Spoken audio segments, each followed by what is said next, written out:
నిన్నీపాటికి ఏదైనా చేస్తుండేవాడిని. ఆడదాని ఉసిరు పోసుకోవద్దని ఊపిరిపోయే ముందు మయ్య చెప్పిండు. అందుకనే నిన్నేం చేయలే, కాని పెండ్లి మాత్రం చేసుకుంటా. ఆ పోరి మస్తుగుంది కదరా. దాని మీద మనోళ్ళు కన్నేశారు, కానీ అది మాత్రం కుదరదని చెప్పాను. ఆడదాన్ని బలవంతంగా లోబర్చుకోకూడదు, వాళ్ళంతటా వాళ్ళుగానే రావాలి. కాని నీ ఒక్కదాని మీద మాత్రం చేసినానా ఎయ్యలే. ఎందుకని? I love you.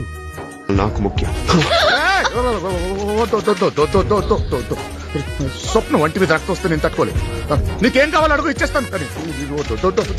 ఇదిగో ఈ చంద్రకళని మా గురుగారు ప్రేమించారు. అమ్మ బట్టోయ్, ఏమిటో చెప్పేది? నిజమే. మన బట్టాచారా? అవునే బామ్మ, వాడే. ఏడ్చాడు వెధవ. ఆ వెధవ పొట్టేసుకొని వాడి మొహానికి ప్రేమ ఒకట తప్పాల మొహం వాడు.